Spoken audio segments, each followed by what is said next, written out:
Welcome to Garage Sales Unhinged. where the characters are as quirky as the finds. I'm Julie. And I'm Jake.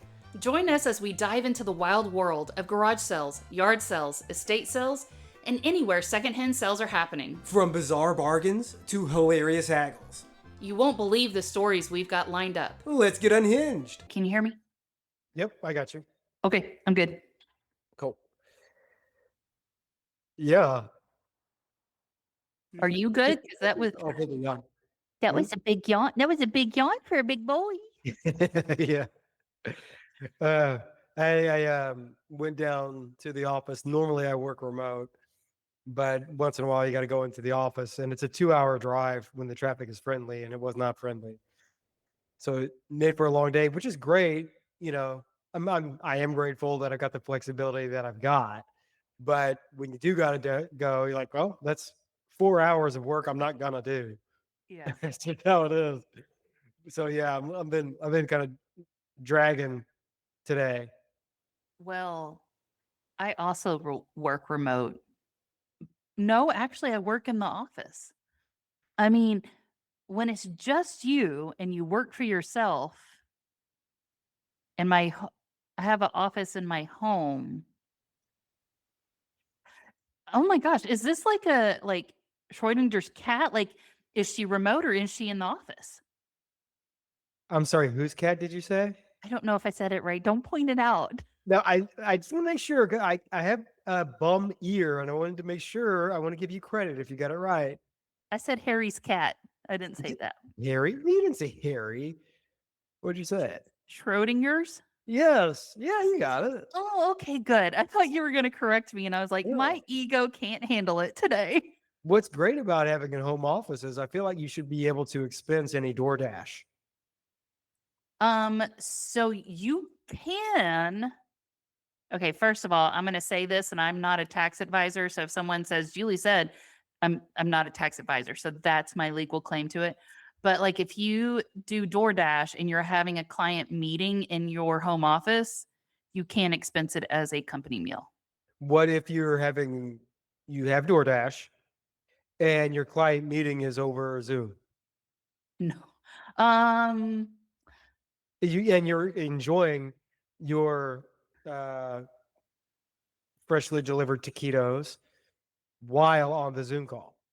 Okay. That's probably not going to be an expense that I would ask my accounting team to like, hey, that's going to be a business expense. I'm sure other people do it and it's probably fine. Jake, I don't know. And also, I really don't care. What I care about is I don't want to have to pay more taxes than what I already pay. So if there is a loophole, I'll take it. There is. You just need to make a lot more money, and then you won't have to pay any at all. That's the goal. That's what I'm trying to get. But also, I just want people to pay me because I'm adorable and funny. And right now, they're having me use skills that I like cultivated over decades of work, and it's a lot. There really should be a cutie pie deduction. You know, it's like if you are just totes adorbs, skip to line 4. I like that, but then, like, how do you quantify totes adorbs? I think there's probably a table for that. Oh, okay. I did ask one of my financial friends that if I paid myself in just tips, would I not have to pay any taxes because now tips are no longer being taxed? Interesting. But so I was asking a CFO that, and he just kind of looked at me, and I was like, do I need to ask a tax advisor? And he just looked at me and nodded his head. He didn't say a word. He's like, I'm not touching that with a 10-foot pole. Like, I'm not giving you anything. So, also, I'm pretty sure if I ask my tax advisor, I'm like, hey, so I'm going to make minimum wage. Anything over that, I'm going to pay myself as a tip. Can we just have that be my salary? And so that'll be a fun conversation I have with some savvy folks. I've thought about doing that if negotiating with contractors to do like housework. Mhm. And like, here's the quote of what it'll take, and go, let's cut that in half, and I'll pay you that amount, but half of it's going to be in tips, and you won't get taxed on that half. How about that? Or like reduce it by 25%, and I'll pay the majority of that in non-taxable tips. Yeah. Also, I thought about just putting the tip like app on my phone. And so whenever like someone's out and Mhm. like if I'm Tip app. having yeah, like there's a bunch of apps you can put on your phone and you can ask for tips, whatever. And like as I'm out with friends having lunch or, just hanging out with them, and if I say something witty, if I could just turn around and give them my phone of like, would you like to tip me on that joke? Like, Yeah. come on. I didn't realize that was a thing. Oh man, that seems really easy to abuse. Well, so like I use QuickBooks for my accounting. So I could there's in QuickBooks there's a tipping situation. But Yeah, but having it on a phone, that way you can just kind of like fire it up and turn it around to the person, yeah, which honestly, like in the context of what we sometimes talk about, you could have that going at your garage sale. I mean, I mean, if everyone else is asking for a tip, Why not? yeah. Hmm. And then but again, garage sales, and I think we talked about it before, they don't really get taxed. So like I don't really know if I feel like if you started accepting tips at your garage sale, it's probably a red flag to the IRS to take a harder look at your finances. Well, so like on the topic of taxes and being responsible or Oh my, irresponsible with is this gonna be a sexy this is the episode? segment. Hop on. We are revolutionizing transportation. It's a segue. Oh no. That's right. So on the topic of, maybe mismanaging other people's money, um, do you have, if you were to like do a mental audit of the stuff in your possession right now, Yes. whether that's at your home or in a storage unit or something like that, are any of those items not yours? And I'm not saying, oh, they're your husband's and you intend to throw them away when he's not looking, but they don't belong to you. They're someone else's, but you've got them. Yes. And you're saying that with like, I can hear like there's a huge smile behind that. Are you pleased about that? Or are you like, you don't want to share it? No, because I'm afraid of all the stories I could tell behind it. But also, Jake, do you have things that belong to other people? Yes, I do. Where is this conversation going? Well, I do have, there's one thing in particular I'd like to talk about, Okay. and I can share that. And for me, it's like, oh, we'll try to keep it in the realm of secondhand vintage stuff. Okay. Something you've got that isn't yours, and it is unique. It's vintage, it's antique, it's something that, yeah, you could find it. Oh wow, that's on eBay and it's listed for that. I'm guessing that's what it would go for, Yeah. kind of thing. Yeah. Okay. So I have something like that. And I've had it on a shelf here for a while. Okay. And it's like just there's an interesting thing to look at. It's yours, actually. Oh, see, Yeah. this is where I was getting. I'm like, he's gonna say he has something of mine, and I need to go get it because it's worth Right. thousands of Yeah, dollars. we're a little too invested in this. I'm talking about this, and you're getting closer and closer to the camera. I'm like, you're never this interested. I'm not. I was waiting for you to be like, yeah. So I own this thing of our brother Richie, and I'm like, oh God, I don't care Yeah, about it's this. some The second you stupid said it was sports mine, thing. and I was like, oh, what could he have that I could possibly want to force me to drive up there to go get it? I'm breaking to your house, Jake. I know your dogs. Yeah, I know you would. This is something of yours from way back. It actually has your name on it. It's Oh, I fortunate. know what it is. Yeah, yeah, you do. Can you? Well, okay, if you're so smart, would you care to share with our listener what this thing is? The solo listener. That's right. It is my lunchbox from elementary school. You are correct. Can you go further? What exactly is this thing? No, because I don't remember what's on it. You and I had Oh, this discussion a few months ago. Wait, it's on the display in your hallway, right? Brett, yeah. You have my lunchbox on display? That's what offends you? How dare you? Well, part of me is like, one, it is cool. Two, it's mine. Three, you put it on display like it should be in a museum, and I'm kind of offended.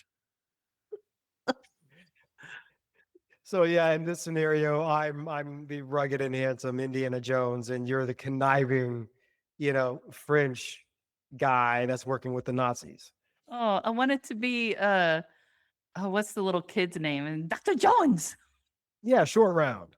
Short round. That is not the name I was gonna say. No, no, and no, you are not short round in this scenario. It really doesn't map over in that way. But he was adorable. He is. He would have a deduction on his taxes. So He would. Are you planning a garage sale, yard sale, or estate sale and need some help? Look no further than Garage Sale Supply. They provide top notch resources and expert advice to help you host the perfect sale. From pricing tips to promotional strategies, they've got you covered. Visit garagesalesupply.com and make your next sale a success. what I'm holding up here on camera, and if you subscribe to our Patreon, you'll We see it. don't we don't have a Patreon, We folks. have a Patreon. There's a lot of nudity. You should check it out. Uh, so this is a Disney metal lunchbox, original thing. So at some point, lunchboxes were metal, like tin or something like that, Mhm. and then they became plastic. So this is from back when. All these things came with a thermos. We don't have the thermos no more. Who knows what happened Right. with that? Yeah. I wonder, were the thermoses ever metal or were they always plastic? No, they were metal. Yeah. Wow. So whenever you think of like the original Stanley thermos, it was insulated metal type thing. Okay. Now I think for that lunchbox, which is clearly mine, um, it did have now I know the outside of it was like the I want to say press tin, but it was a metal. But I don't know like what the insulation, if it was a plastic or if it was metal. But There was no insulation on these things. No insulation. So yeah. this is kind of a pressed metal, like all the designs on it. It's got all sorts of characters on it. It's all the classic Disney stuff. It's all multicolored and everything like that. And yeah, you run your fingers over it and everything is kind of raised. Well, I'm also like I am very much resorting to like very younger Julie of I want it back. It's mine. Yeah, if I hold it up this way, you can actually see your name in marker on the rim still. Oh, Um, it's I look so the questions I have around this is like, hey, do you have something that belongs to someone else? And if they don't know you have it, is it ethical to go ahead and sell it? you cannot sell that. I know you have it.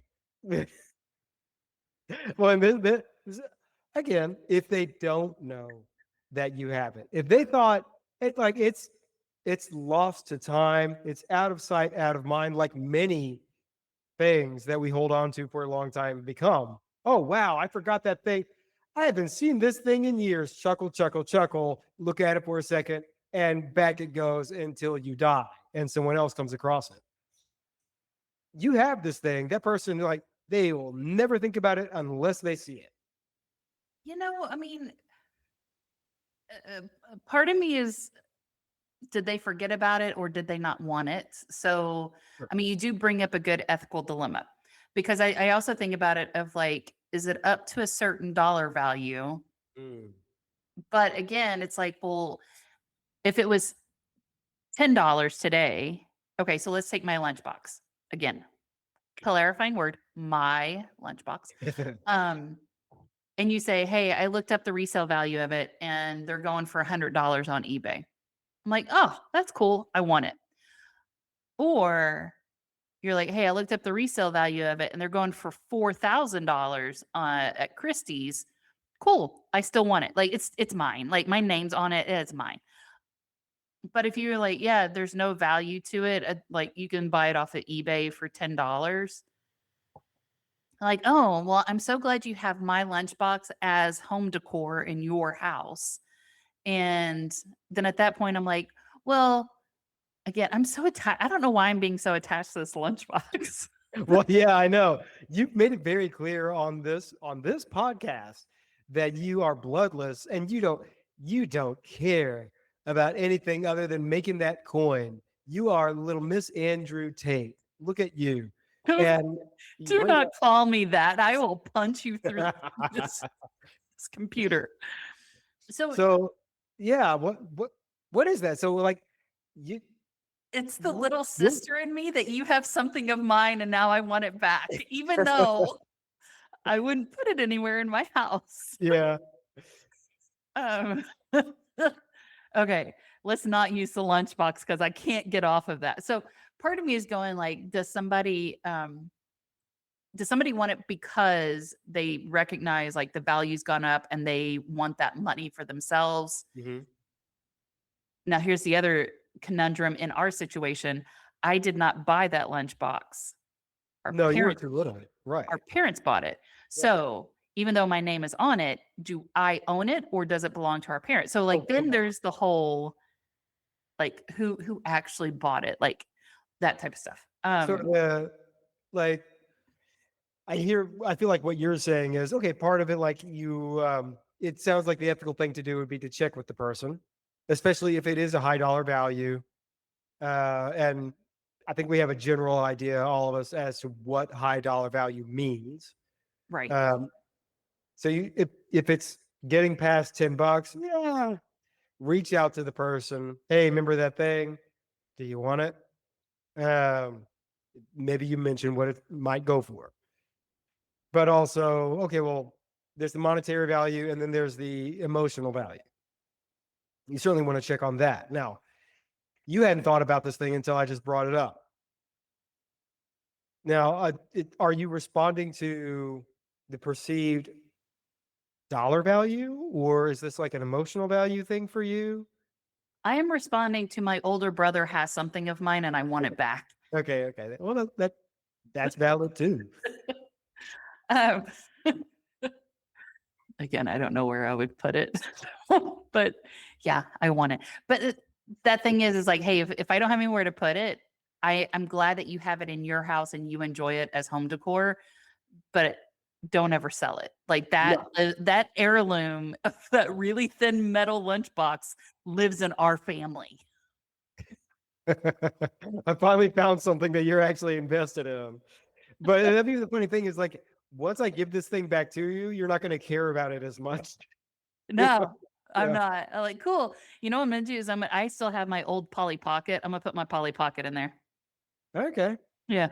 It's Yeah. it's just gonna be a memento of my childhood. It's gonna live in Little- one Yeah. little lunchbox. A little nesting doll of plastic toxic memories. Yes. Yeah. Yes. So this thing, depending on the eBay listing you look at, can go for anywhere from 50 to $120. Oh, okay. Yeah, I don't think I would sell it for that because like like it is a pretty cool piece of just art. Mm-hmm. And they're just not crafted the same anymore. No. So whenever you originally asked me, like, do I have something that belongs to someone else? Kind of in the vintage space, but maybe not really. I'm going to say this. My husband and his buddies used to throw like cookouts, invite the whole neighborhood over, that type of thing. So in our attic, we currently have 2 items that my husband did not buy, but it's considered communal property among him and his buddies. But all of his buddies have moved out of the area that we live in. And so now it's kind of ours, but we also don't own, like, quote unquote, own it. Mm-hmm. One is a nacho cheese machine, Oh, wow. and the other one is like a movie theater popcorn machine. Oh, man. How much action do those things see? None now. Yeah. Right. But back in the day, whenever they'd have these big blowout parties, like they were rocking and rolling and, had all this stuff going on. And I know that those are up in our attic. I don't see them. I don't go up in the attic, but I know that they're there. And I feel like they're the hunch on my hunchback of Notre Dame life. And I'm like, it's just weighing me down knowing that they're up there. But whenever I mention to him, like, hey, do you think we should get rid of those? The answer is always no. And is it because it's communal property? Like we don't have the right to get rid of it? I think he's thinking that someday we will use it again. And I'm like, they make microwave popcorn. Or we could just like buy the big bags of pop. Like, I don't know. I don't know what he's thinking. He wants another moment in the sun. Like I can still throw a rager if rager means, prepared nachos. Well, also like I don't know how well that nacho cheese machine was cleaned out after the last party. I would Yeah. assume that it was cleaned out pretty well, but I don't know for sure. Also, the thing is a fire hazard. It gets really hot. Because I think one side of it is for chili and the other side is for cheese, and you have to get a specific type of both of those things to put in there. It's not like just any chili or any cheese works in it. Right. Um, Yeah, it needs to be yeah. the right kind of like polyurethane derivative cheese to get the right consistency that we all love to know. Yeah, well, and part of me is going like, when would I ever use this thing again? I'm going, maybe if I bought an old-timey movie theater and wanted to like just sink a bunch of money into a bad business decision, at least I got a popcorn machine and a nacho cheese Right. machine. You're halfway there, really. That's all you really need, and the rest just kind of presents itself. Yeah. Yeah. And I So- mean, again, I think if you wanted to buy them, brand new, they're kind of expensive, but boy, do I have a low price of take it. So, would you say that like if those things were somehow not in the attic, would your husband know that they were gone? I mean, say, Eventually hey, he would find out. okay, and then it would matter to him. Yeah, because I mean, like to access our attic, you have to be within our house, and so like I couldn't be like, oh, maybe somebody stole it. Like, no, Yeah. someone didn't There's climb no down no the getting around chimney that. and like Yeah. break through the Yeah. wall to get into the attic to take our popcorn machine. It was a targeted strike. That damn Louvre thief strikes again. Sacre bleu. Yeah, no, nothing like that. So anyway, and it's also like it's not really taking up space in the house, but it's also not really ours. I don't know who owns it, but we are stewards of it right now. That's where you gotta like maybe the trick here, Julie, is to reach out to Doug's pals and go, how do you guys feel about this thing still being around? They'll go, what are you even talking about? I don't think that would go over well because what happens is whenever I message one of his buddies a question like that, they don't respond to me. They respond back to him. It's like, hey man, why is your wife blowing up my phone? Control with your woman. questions. So yeah, that's a conversation for my husband and I, but I just know I'm gonna lose that conversation every time. Well, at least it's in the attic. It's not like he has those things parked in the living room and they're just conversation pieces or something. But for a while we did have them parked in the garage, and so at least they're up in the attic now. They're quite heavy, so I don't really know how he got them up in the attic. Yeah. Well, no, it's just this thing's been hanging out here and it's been weighing on me. So I wanted to bring it up along with that question because I'm sure a lot of other people might have something that isn't their heirloom or isn't their potentially valuable thing. And yeah, it seems like the cool thing to do would be to bring it up Yeah. with somebody, especially if they've got like the potential for some emotional attachment to it.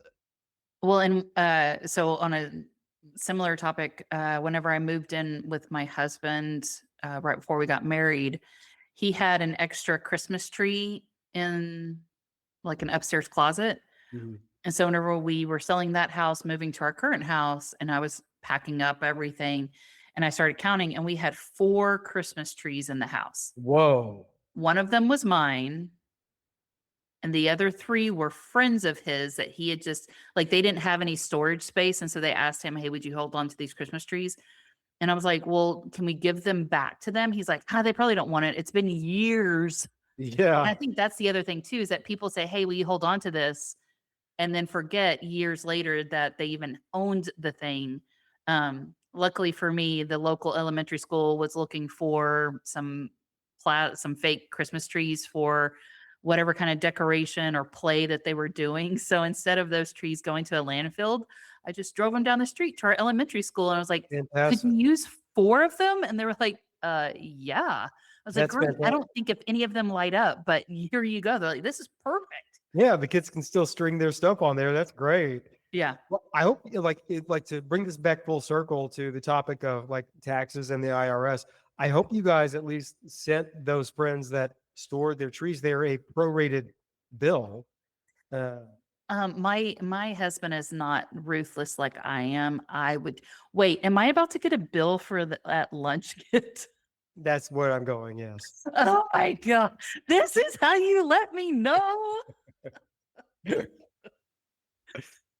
But it's I don't know. It like as people kind of canvas their stuff, and if you are planning for a secondhand sale of some sort, you come across something that's not yours, and you're not on the outs with somebody, and it's not dangerous to get in contact with them, and it really seems like they might have some kind of attachment to the thing. Yeah, do them a solid. Let them know before you get rid of the thing. Yeah. But that's my tip. So Julie, I hope that when you do get your hands back on this, you take this to your next client lunch and kind of pack this thing with some freshly made nachos and popcorn. No, And I'm gonna take it with a tuna fish sandwich, and what else stinks? Some fresh broccoli. I'm what's gonna been take inside this thing? What did you used to have for lunch as a kid? cream of mushroom soup. Oh, what? Yeah, I would put it in the thermos, and I would have that. Don't I- judge me. I loved cream of mushroom soup, and I still love it. I love mushroom soup. wow. Um, and probably some goldfish, and I'm sure mom threw some carrots in there, and I probably threw the carrots away because I hated carrots. So, you know, kids, Yeah, like, you're really more into the slurpable food groups, yeah. uh, I really didn't want to have to chew anything. Like even a goldfish, you can put the goldfish cracker in your mouth and let it or let it dissolve. dissolve. Yeah, let Yeah. it turn into like an orange paste. Yeah. Yes. Yeah. The carrot, no. I mean, anything that a dog chews to clean their teeth, nah, man, I don't want it unless it's covered in ranch, and then we're talking. Now you're talking. The only like school lunch stuff I can remember was like the cafeteria business we used to get. I loved steak finger day. Oh yeah, whoa! That you just brought that back to me. Thank You're you. welcome. Because it was the steak fingers, the mashed potatoes, the delicious yeast rolls. Man, good times. No, I think it was brown yogurt, wasn't it? It was more of like a brown juice. It wasn't like it didn't have the viscosity to be gravy. It was just a brown juice that kind of got thrown at the potatoes. Let's just call it an au jus sauce, so not brown juice because Yeah. that doesn't sound appetizing. But yeah, it was a very thinned out gravy that they could feed all the children's with. But the mashed potatoes were on point. Those rolls were Sweet great. Nursing gruel. Yeah. um, yeah, good times. Were you a fan of the rectangular pizzas? Of course. I mean, whenever you got your own pizza, it was heaven. I loved it. Um, and I think it became really popular because Teenage Mutant Ninja Turtles they came out whenever you and I were in elementary school. And so Mhm. whenever we had Teenage Mutant Ninja Turtle day at school, we had the pizza for lunch. It came with the green fortune cookie, Right. um, and probably like a fruit cup or something like that. I was gonna bring this up because normally, like your standard issue, general infantry middle school pizza was rectangular. It perfectly fit the largest rectangle on the lunch tray. Uh, Kind of like consistency and feel and taste of plump, wet cardboard. And it had like the, I guess, little sausage bits Yeah. were on there. Uh, and, it was what it was. I was not a fan of it, but that's what we had. And it would consistently come with an effort at a salad, which would be kind of like a few, plucked things from an iceberg and a scrape of mushroom or something, or of a tomato. Yeah. And corn. You got to get the corn on there. Yeah. So Ninja Turtle Day came out, and I mean, it totally worked on me. I was like totally in the crosshairs for this thing. Ninja Turtles, yes. The movies, there's a movie now, and we're having a special lunch at school in honor of the movie. And I was never, looking back on it, I was never clear on how that came about.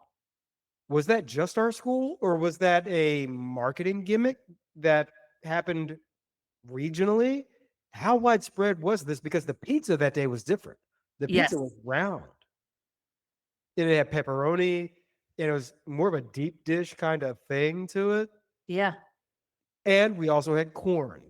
I mean, I wouldn't put it past the evil marketing people that they infiltrated elementary schools across the nation I think that's the case. of I like, think, and there was like when you said it was a green fortune cookie, this sucker was like vibrant green. yeah, So like there was like there's like a Burning Man amount of chemicals in the dye on that thing, and you opened it up, and every one of the fortunes was go watch the Ninja Turtles movies. I was going to do that anyway.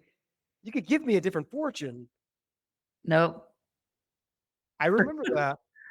Golly, what a ride. Man, to grow up in the 80s and the 90s with all those chemicals and processed foods and just propaganda shoved down our throats. Not Children like these days. now. Like you guys are growing up in a different time. Yeah, we didn't have to walk uphill both ways in the snow. We had to sit through marketing campaigns, propaganda left and right. It was great. Like you guys have it handed to you easy on TikTok. We used to have to get it in the cafeteria. Yeah. So no, I'll get this back to you at some point. I'll get it. I'll see what I can get for it. And depending on that, you'll have it back. I will cut you if that doesn't come back to me eventually. I believe you. All right. That's what I got, Julie. I love it. Thanks, Jake. All right. See you. Bye. Bye.